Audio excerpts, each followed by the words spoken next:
Welcome to this week's edition of the Gridiron, sponsored by Patriot Chevrolet. I'm your host, John Brown, with the head coach, Chad Brubaker.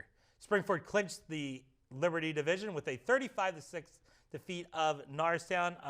Coach, congratulations. Thank you. You and the boys. And obviously now we set up a championship week here as we're going to take on Pope John Paul II on Friday. But let's get back to the game with Norristown. Like I said, 35-6, but you'd have to also say it was two different halves. First half, you played great, 28-0 at halftime. They're really not moving the field. And the second half, 7-6 essentially. We turned the ball over a little bit. And so once again here, let's talk about the halves, what you loved about the first half, and obviously what you didn't love about the second half. Well, we didn't run very many plays in the first half. We scored quickly. I don't want to say it, but I almost feel like I have to say it. The scoreboard wasn't working. Yeah. And so the first half went quickly. Okay. And so, we're trying to prepare for playoffs and, that kind of thing. And we wanted to get our starters out by halftime. We did start to put some guys in early in the second half. Not everybody, but some guys. And, we just wanted to kind of polish and get out of there. It didn't work out that way. But, the first half was a good half on both sides of the ball. Norristown's struggling, obviously. Sure. But, we wanted to not, replicate, how they're playing. We wanted to just be efficient, and we did. We did that in the first half. We were efficient on both sides of the ball, special teams. We did a nice job. Second half got sloppy, And I think sometimes you let your guard down. You think it's all easy, but those guys practice too, and they want to make plays, and they did. You've talked a little bit about the shows. We come out slow sometimes to start the second half. Is it the kids? Is it, or can you pinpoint? I know it's going to be hard to say. It's like, do you feel you've had a little bit of early second half struggles in games too? Yeah, we have. It doesn't necessarily. It's not always the third quarter, but it's varied. We haven't played 48 minutes in a long time. Yeah. Against PV, we had to play 48 minutes, but that didn't necessarily mean we made some errors in that game. It would be nice. It would be nice to have a clean game. Real clean game. And I think we can go back to that PV game. It was 14-0 at half. They come out, they get a score. Now it's a one-score game. Now you went down and responded after that score, but there's been those times where like you coming out of the locker room and whatever the case may be, we get a 3 and out, or the other team goes down and scores. And I think you would obviously have to say this week, week 10, and moving forward in the playoffs, you can't have these lulls in games. Otherwise, it's going to be the end of the seasons here too, right? No, you certainly can't, because after Friday from here on out, it's one and done if you lose. So we certainly, I think those games there's more. It's hard at Norristown, and again, it's not. There's no excuses for that, and we've got to overcome it.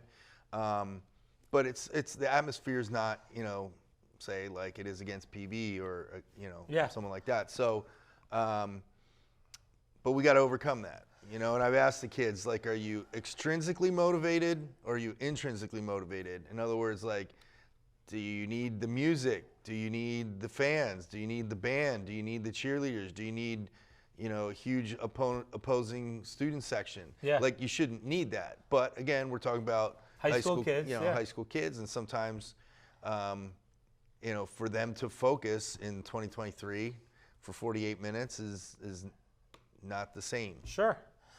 Here's another question for me, since offensive side and you're play caller, this sort of thing. Are we now at a point in the season where we've had a big playbook and we're shrinking the playbook, or is this like, here's what we do really well, here's what we kind of struggle with, and we're going to eliminate those things? Or is it things like, hey, I think we do this really well and we can expand at this stage of the season? I'm interested in hear what your thoughts are on this. Well, game to game, obviously teams play different defenses, and some of them are not good against certain defenses, some are better than others, and so we'll reintroduce things that we haven't seen. Pope John Paul plays a 3-4, for instance, so we haven't really seen that in a while. Okay. Well, we saw Methacton, but we weren't expecting it. So, we go back to some things that we like against the 3-4 front, and so we're adding some of those things back in week to week. We're certainly, there's some games where we go in with one gadget, some games we go in with 3 gadgets, and that doesn't necessarily mean we're going to use them, but you have them if you want to dip into the pocket. So it just really depends. Yeah, I guess where I'm always trying to get down to is like this time of the season, it's a big 3rd and 4th call. It's like, are we going to our bread and butter? Are we going to something we've done well throughout the year? Or is it, hey, it doesn't really matter. We haven't done this a lot during the year. I think we can win in this matchup. Yeah, well, I think this. So I think that, we introduce things on a Monday game plan meeting. Yep. And then we run them Tuesday in practice, and then we polish them Wednesday in practice in terms of offense.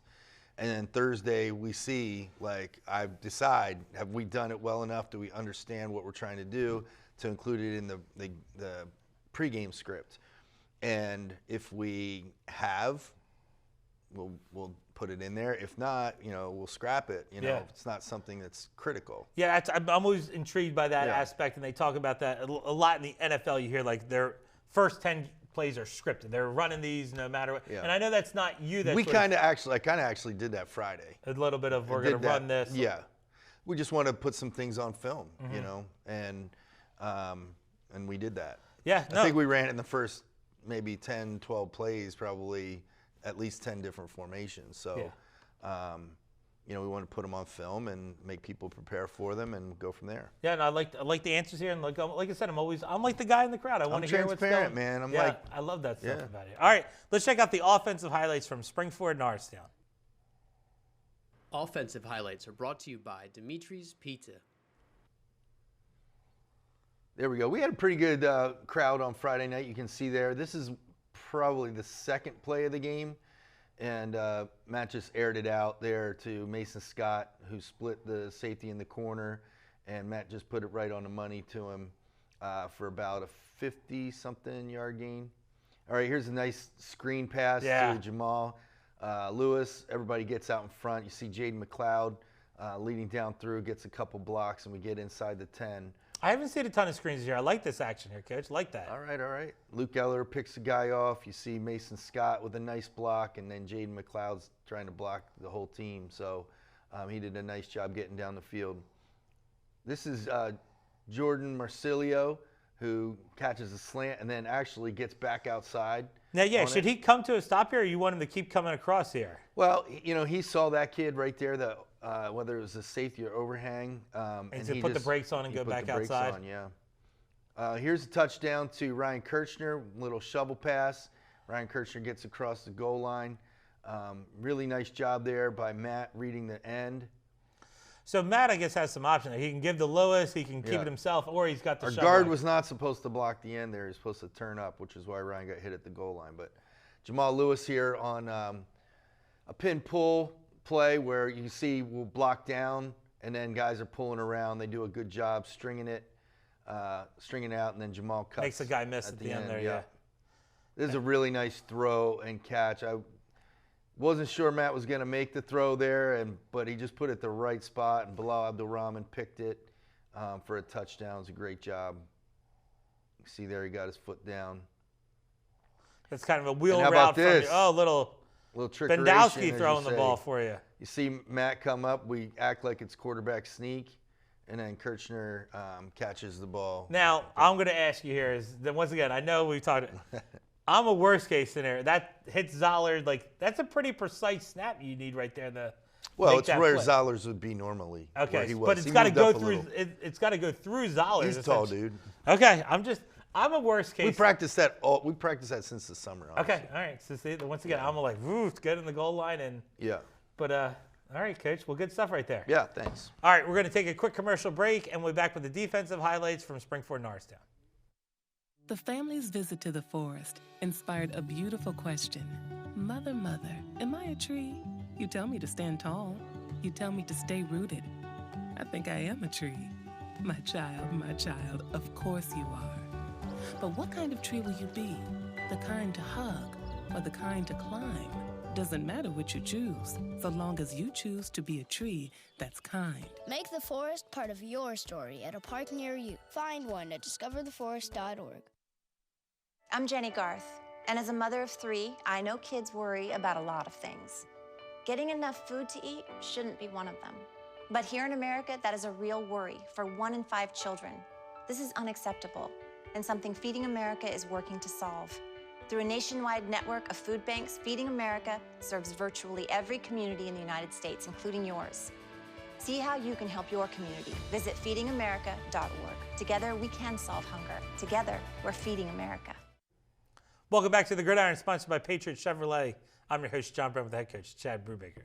All right, Coach, before we do the defensive highlights, we talk announcements here. Obviously, this is a crossover week, so let's go through the matchups. It's Springford, PJP, That is PV, correct. Phoenixville, That's correct. OJ, Pottsgrove Correct. for the second time this year. Now, how's that going to affect this overall thing here at the end? It doesn't matter. It's not going to affect. It doesn't affect. Well, what it did was it affected earlier in the year because whoever wins that, so OJ already beat Pottsgrove. Correct. So someone in the other division is losing 10 points that maybe Pottsgrove, if they had scheduled somebody else, could get. Okay. You know. So they've already seen it before, and then I got the next one. I think it's Pottstown, Methacton. Right. And then Boyertown, Upper Marion. Correct. And then Upper Perk, Norristown. Norristown, yeah. And all the Liberty schools are the host schools for this year, week. yeah. So next year it goes to the Frontier and just goes back and forth. Thank God, because I'd be sitting here bitter if we had to play on You're a not Saturday. a big Saturday guy. We know that. Yeah. So obviously you have the division winners. Then this week we're playing for the overall PAC championship. Correct. As well then too. And this is, before we do the defensive highlights, this is why you sign up, right? This is why you sign up to be a coach. This is why the kids sign up to not play against Sisters of the Poor, as they would say, to go out and win championships too, right? Yeah, sure. Absolutely. This is why you put that should be, working in and all that stuff. It should be a great crowd on Friday night, and should be a lot of excitement, and that's always fun. All right, and obviously this is your last week to earn District 1 points here, so I think we'll throw the graphic up here. You guys have moved up. I think we're up to 3rd, and there we are, 3rd, and we are just behind Souderton in that number 2 spot. And we have a pretty good lead, it looks like, on now. What if West beats? I have a spreadsheet. Okay. You want to know? Give me the gist of what you think can happen this week. We will pass Souderton. With a win this week. With a win this week, we will Even if pass Souderton wins. Even if Souderton wins. You'll pass them. Okay. We will pass them. Can Downingtown West get ahead of you? They cannot. They can't. This is everybody expects to win. Pope John Paul expects to win. We expect to win. So with a win, I think 99.9% we're a 2 seed. The only thing that could affect that is like how the Liberty teams do against the Frontier. And we are rooting strong for the Liberty schools. We're rooting for a sweep. We want the Liberty to win all. Yeah, we're rooting for a sweep. But Manheim Township plays Wilson. It's going to be a tough game, but Manheim Township should be favored in that. Governor Mifflin, they play Warwick. They should be favored in that. Cumberland Valley is now 5-4, have a chance to go 6-4. Playoffs are on the line. They play Altoona. They should win that. And Father Judge plays LaSalle. Ugh. So LaSalle's 4-4. Okay. So Father Judge, Father Judge is a solid team. They've got a shot.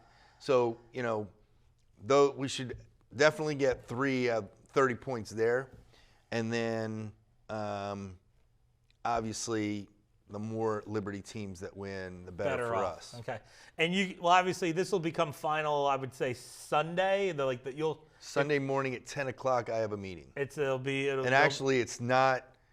You have an opportunity to argue the points essentially correct. Then too, right? Yeah. But more than likely, what you see at some point Sunday will be the final. It'll be done by Saturday. It should be up there. And they say nothing's final until Monday, Tuesday, whatever it is, whatever. And then obviously the first 8 will host that first round game, and then you get to the quarterfinals where it's the higher 4 seeds, and the semifinals will be the higher 2 seeds. So once again, if you get to 2, it gives you essentially a path to host 3 district games. As long as you keep on winning. And the only time we've been that high before was the COVID year, where there was only Right. 4 teams involved, whatever, too. So. Right. In the past, when the pack was all 10 teams, we had no shot to get in the top Yeah. 5. Yeah, I feel like what's been the highest we've been? Maybe probably like 5? 2015 we were 10-0, and I forget what seed we were. 4 or We can go back 5. and look. Yeah. Yeah, maybe. I don't think we've ever been in this 2-3 range. No, because we just didn't have the I mean, we didn't have the season that would afford that, but we did prior. It just so happened that we had one non-league game. One quick one right here too. Can Owen J get to that home game with the win? Can they get to that 8? Can they catch Garner? Or is it probably too far behind? I mean, Garnet Valley would have to lose. You would need a Garnet Valley loss, right? The one thing you can see on here is that if we jump to 2, Perkins Valley's pretty much locked at 7, which would be the second round. Oh, it could be a rematch. Yeah. Gotcha. Yeah, could be. All right. Well, good stuff, Coach. Thanks for the input there. Again, as long as they win, right? Yeah, wins. Yeah, a lot of what ifs we're talking about right Sure. now. A lot of what ifs. All right, so let's get back to the game with Norristown defense. I think I heard Coach Mick say they only ran like 9 plays in the first half. Like they ran an insane. Yeah. They did an awesome job in the first half of basically holding Norristown to nothing. Yeah. And then they get a big play, missed assignment in the second half. But other than that, like besides one play, you had to have been pretty happy with what the defense did. Yeah. You know, we had a couple sacks. We had a couple interceptions. You know, I don't know how many missed assignments we had, but I think very few. They did have one 91-yard play on an out and up that, you know, we didn't play real well on it. But other than that, we played pretty well. We're getting after the quarterback, and that's the big thing that we like to see. And hopefully that continues this week. Yeah. And when you can get pressure with the 4, that's always huge in defense too. Right. Is like because your other guys can cover, they can fill, that sort of thing. If your 4 up front are doing a good job, it leads to a lot of possibility with the other guys too. Yeah, absolutely. In terms of our front 4, you know, Bryce Roberts, I believe, has 6 sacks. Owen Norman has 6 sacks. Had a great second half of the year for you. Brett Schultz has had Great second half of the year 4 for you, yeah. sacks.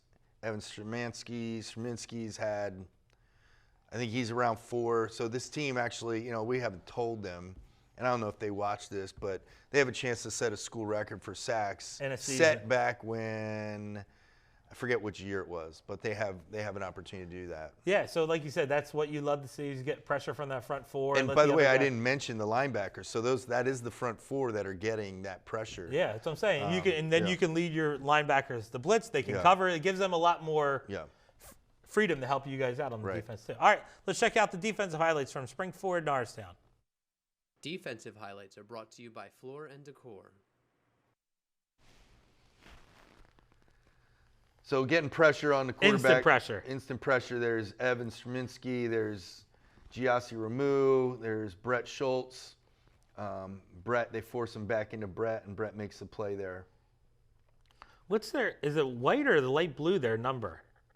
What number? Like they're not. I can't tell in their jerseys. Is it a light blue or is it a white? That was white. Okay, looks a little light blue. Well, now you talked over Owen Norman's sack. Sorry, good job, Owen. Great sack. There it is, right there. Yep. Sack. And Sack Evan, lunch. Evan jumped in there at the end. Bryce Roberts was there as well. Here they're Here's trying a to run design quarterback. run. What is this? Design run that doesn't go too well. And there's 5-6 guys around the quarterback there. Right there is Nick Garzarella, Blowing it Bryce up, yeah. Roberts, Giassi Ramu. I don't know who else got in. Oh, Luke Hall got in there. So they tried to, you know, run a little hitch and go type thing, and we had 2 guys that had a shot to get this. Blake Turner probably should have had it, and it went through his hands, and Zach Stead, he'll take it. So Zach Stead gets the interception here, goes right through Turner's hands, and Stead gets it. And here is the other interception. This is Anthony Early, who comes off his flat coverage and just backs up and cuts underneath the second level receiver. You can see he had some long sleeves, a little chilly maybe on Friday night. It was fine. This Friday going to be gorgeous outside. Yeah, it's going to be nice. Not your normal end of October, November weather this yeah, Friday night. beautiful. Gorgeous night. Get Love on it. out. Sun's going to Love be shining during the day. Moonlight shining, right? Yeah. Lights, Coach McNally Stadium, rock and rolling. Beautiful. Some Yahoo up in the press box talking about what's going on during the game. So. Yeah. All right, let's. We got preview the PAC championship. We right? have to. Make sure you stay through in the commercial break, and we'll preview the PAC championship with the Pope John Paul Golden Panthers.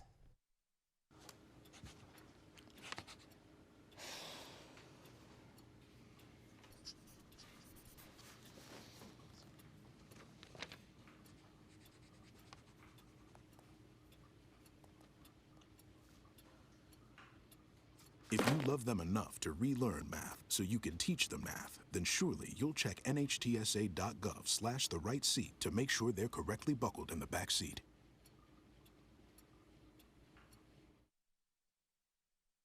There are 16 million children struggling with hunger in America. That's 1 in 5 daughters, sons, neighbors, and classmates who don't know where their next meal is coming from. Yet billions of pounds of good food go to waste every year. It's time we do something about it. Feeding America is a nationwide network of food banks that helps provide meals to millions of kids and families in need. Visit feedingamerica.org to help them feed even more. Together, we can solve hunger. Together, we're feeding America. Welcome back to the Gridiron, sponsored by Patriot Chevrolet. I'm your host, John Brown, with head coach Chad Brubeck. All right, Coach, Pac Championship preview here. Pope John Paul Golden Panthers. They're 9-0 in the season. They're rolling and had some adversity in that Phoenixville game where we knew the winner was going to the final game, and boy, didn't hold them back, and they found a way to kind of really put it on Phoenixville as the game went on a little bit too. Yeah, Phoenixville was up 14-0. Yeah. Pope John Paul scored and then kicked it off, and they all kind of looked at it. And nobody got it, and Pope John Paul grabbed it. So that was a huge, huge moment in the game, because even if, they scored, Pope John Paul is still down 14-7. Phoenixville has the ball, and they were running the ball pretty effectively. Right, they're trying to chew clock, all that stuff. A lot of penalties on Saturday. A lot of unsportsmanlikes on one side, a lot of holding calls on the other side. Yeah. So flags were flying. Yeah. All right, so offensively from Pope John Paul, it looks like they're going to balance attack. They can run the ball, and then when you kind of commit extra guys to the box, they can get out there and they can throw the ball a little bit too. Yeah. Their quarterback seems to have a pretty good idea of what he's doing out there, runs a good offense. Yeah, I think if you asked, or if they would tell you, they want to run the football, and what they do is their passing game really complements that. Yep. So they'll throw 15-ish times a game, and their quarterback's completing, I think, almost 75% of his passes. So they're very efficient in that, and they are balanced in that sense. Like, they're balanced in the sense that what they try to do is everything builds off something else that they've done. So, they'll run jet sweep, and then they'll fake the jet sweep, run counter back, and then they'll do that, and they'll run bootleg. They'll do all kinds of things that way, and it all kind of correlates together. Also, it looks like a team that also has playmakers. They have, the quarterback. They have got receivers. They got they have guys that can make plays. It can't just focus in on this guy. They've got a good offensive line too. Yeah, right. They're going to be able to, and that's like they said. They have a good offensive line. They think, and they can run the ball against teams and be successful that way too. Yeah, we know what we're going to have next year. Mm-hmm. All right. They don't, because guys might still come in. So they have an opportunity. We know kind of, okay, this is who's graduating. This is what we're going to look like next Friday year. Night Lights, you're taking the names off the board and you're moving guys up the board. Yeah. We're moving guys up the board, whereas, sometimes they'll get guys transfer in and they can fill in. And play go right off there. Right there, yeah. All right, let's take a look at the Pope John Paul Golden Panthers on offense. Upcoming game highlights are brought to you by Davis Painting. All right, here's an tall quarterback. Look at that. Early throw, safety. Oh, man, got to make that play. But just a nice throw there. This is a rollout. Again, the corner just kind of gets caught looking in the backfield, and they throw over the top. That wasn't a touchdown. They got it on like the 1-ish yard line. But here you go. Motion. You see the jet motion, and they do a good job up front and makes a nice move there in the secondary. Gets 25 yards on that play. Again, nobody's touched him here too. Right. Just barely got his jersey. Yeah, he's 20 yards downfield before he even gets the hand barely got on his him. jersey. This throw, this should have been. I don't know where the safety is on this play. All right, Coach, so like we said right there, you game. saw this is going to be a game. It looks like it'd be one in the trenches, that sort of thing. The offensive and defensive lines are really going to dictate what's going to happen. Yeah, and, I think that, they play a 3-4, and we're going to have to, we are going to be prepared for it, but they do mix it up at times. they have some good kids. Now they have a lot of guys going both ways. So, hopefully, we can control the line of scrimmage a little bit on the offensive side and wear them down. But, they're used to going both ways the whole year. So. And we've talked about this before in the show, but refresh. So with 3-4, you got the 3 down linemen, and then you got to really kind of identify where those extra rushers are going to come from. Is it one of the inside guys? Is it a backer guy? And one of those backer guys is obviously going to drop in some coverage. Well, they'll bring both. They'll bring the overhang linebackers, and they might be on the ball or they might be off. They'll bring some inside linebackers at times. So, it is a matter. It gives the offensive line, they have to communicate to make sure they're picking guys up. Yeah, because they might be showing you something pre-snap, and then might be totally something different after snap too. All right, let's take a look at PJP on defense. Upcoming game highlights are brought to you by Davis Painting. So Phoenixville did rush for 300 yards in this game, but when they tried to throw the ball, they struggled a little bit, and obviously you see a sack right there. And there's that instant pressure like you had a little bit versus Norristown. Yeah. So Phoenixville does not throw the ball as well as they, and that caused them some issues. Like, again, here's another sack, and there's, but they did, like I said, they ran the ball for 300 yards. But when you're kind of one-dimensional, and they got a bunch of holding calls and got into second and third and long. It's a struggle. But you see how see how they string it out there and just run him almost out of bounds. But yeah, that was a problem for Phoenixville, is getting behind the sticks and getting holding calls, and so now you're almost forced to throw when it's second and long, third and long to get a manageable third or a reasonable fourth down.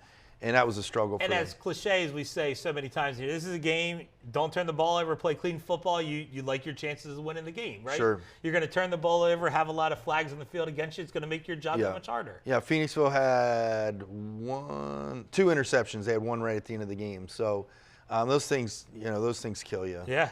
And obviously when, and it was a pick brighten six stage a little bit here too, you're getting a little more limelight on this week's game versus maybe the others around the pack too. So. All right, Coach. Well, best of luck to you and the crew Friday night. Make sure you tune in next week as we recap the game with Pope John Paul and preview the District 1 6A playoffs. For the head coach, Chad Brubaker, I'm John Brennan. See you next time on the Gridiron.